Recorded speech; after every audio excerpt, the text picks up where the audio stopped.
Hello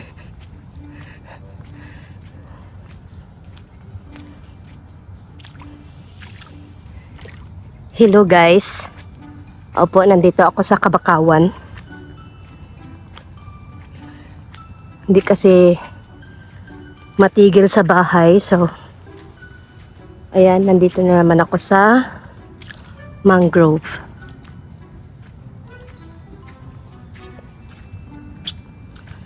Kahit na bagyo, sige lang. Roy, eto na naman tayo. Mababaw kaya ito? Ay, ano yun?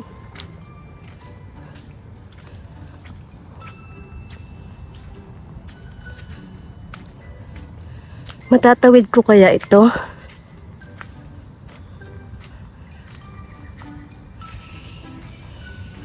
OMG!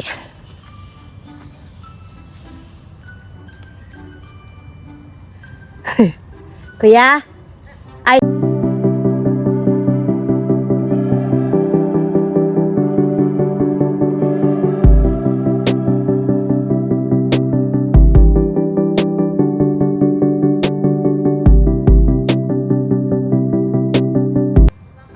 Mababaw? Ano yan? Kinukuha mo na eh. Ha? Kibaw?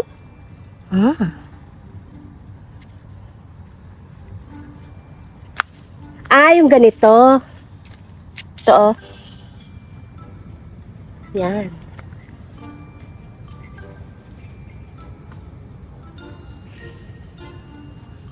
Yan palang kinukuha ni nanay.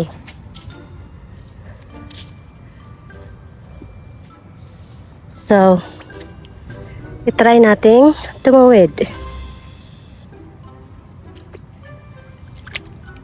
Dito ako laging kinakabahang tumawid. Ay, bulong buot na sira pang aking tsinelas.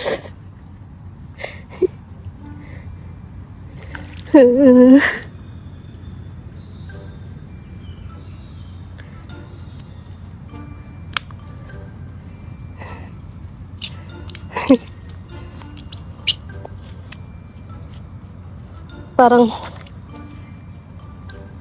madudulas itong kahoy. Ay, nasira na naman ang aking tsinelas.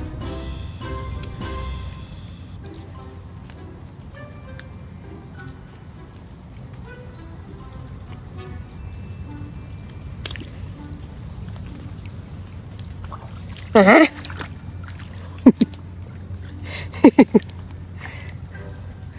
Unay.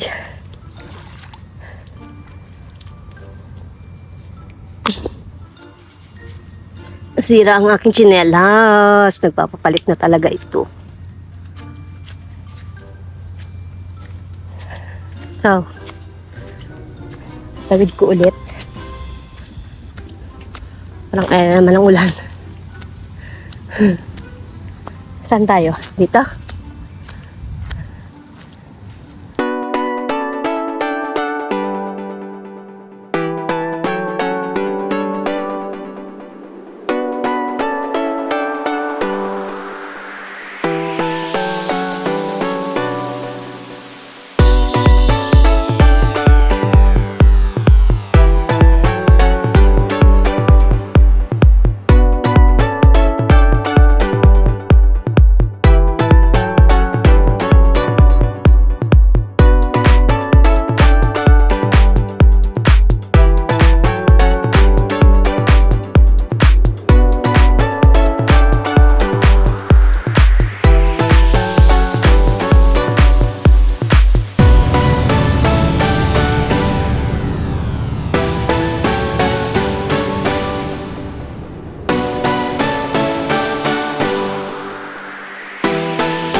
Tawid tulay challenge.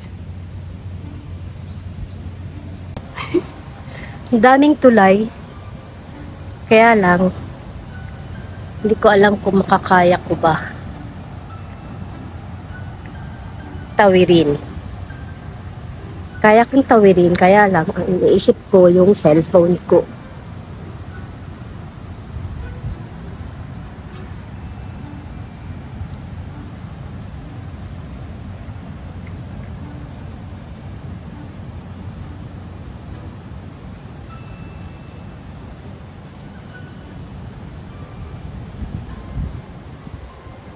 Oh my goodness.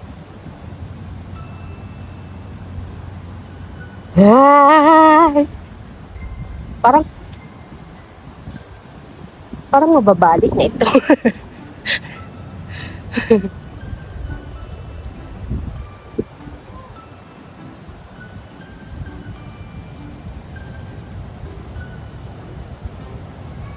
Para ito sa mga ano, yung may bangka. Ito yung ano nila, tulay. Kasi ayan, dito dumadaong yung mga mangingisda galing sa dagat. Yan.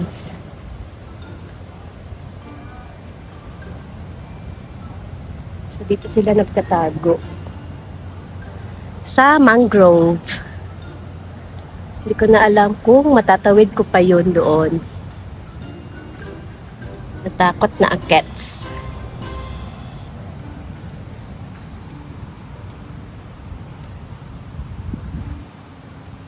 Doon ako galing. Hi!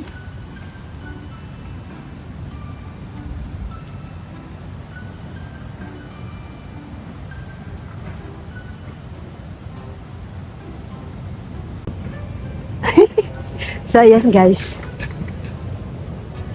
Hindi ko alam kung makakatawid. Ay, ayoko!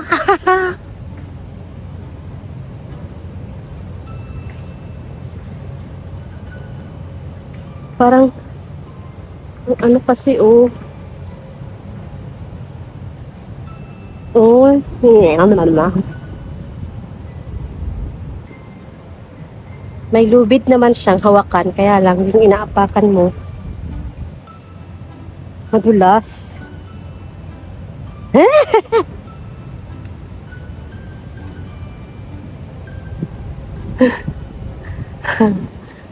Yan, so hanggang dito lang ako.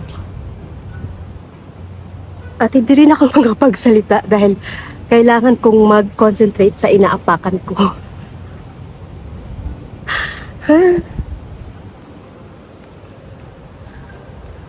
Yan, so hanggang dito lang ako. Hindi ko kaya ang tawid challenge sa tulay.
So, ayan guys, usually,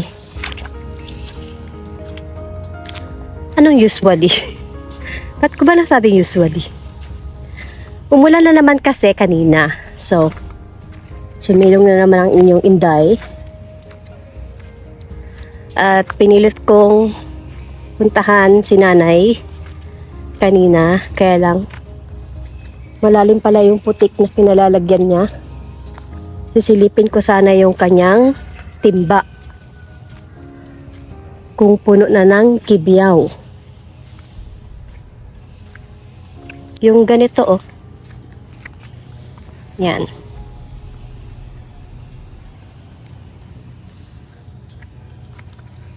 So dito naman tayo sa kabila.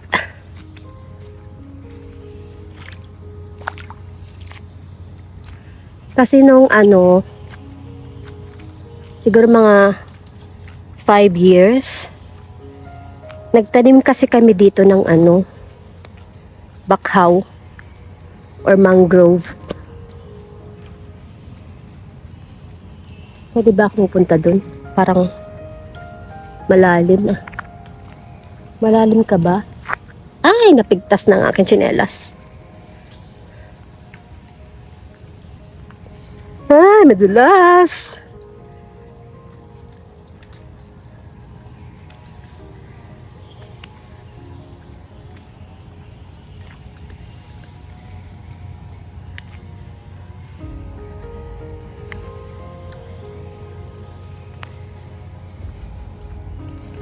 So, ang mangrove ay isa sa nagpo-protect sa baha or sa storm surge. Ito ang mga nagpo-protekta sa atin kapag masama ang panahon. So, kailangan nating protektahan din ang mga mangrove na ito. Yan, ang ibig sabihin yan, may may-ari nito at babalikan niya. Diba? Nakasabit lang siya sa ugat ng mangrove or bakhawan. Grabe yung ugat ng bakhawan dito.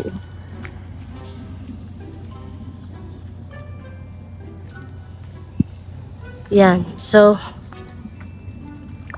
ay, ano ba yung tsinelas ko? Bumibigay na.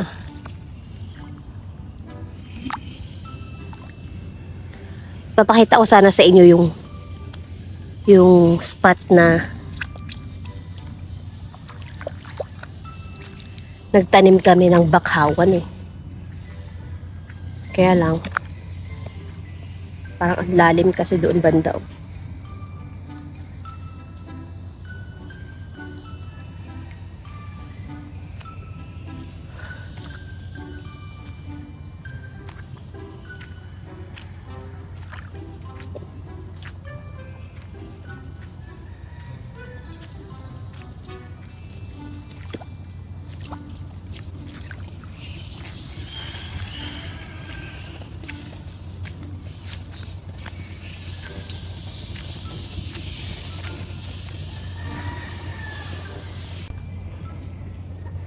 So ayan guys, hanggang dito na lang ang aking video.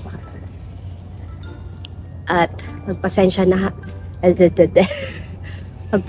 nyo na kung hindi ko pa or kung hindi ko na kayo madala doon sa may part na nagtanim kami ng bakhawan.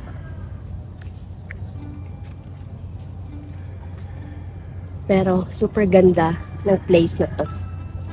Sana magawa nila ng hanging bridge dito para makita din ng mga turista yung kung gaano kakapal yung mga mangrove or bakawan dito sa San Vicente. Diba? At na-experience din ng mga turista na ganito natin pahalagahan ang mga bakawan dito sa San Vicente. So that's it guys. Hanggang dito na lang ang aking video. Please don't forget to like, share, and subscribe para updated kayo sa mga bagong uploaded ko na video. So don't forget to hit that notification bell. And this is Aklanong Guide Official. Paalam!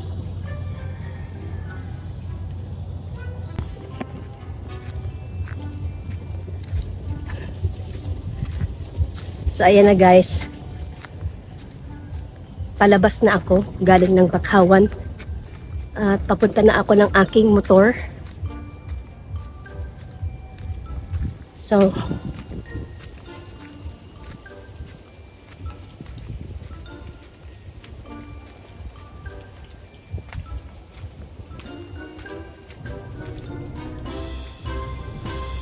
malapit din ba kayo sa mga bakawan na ganito or mangroves sa inyong lugar?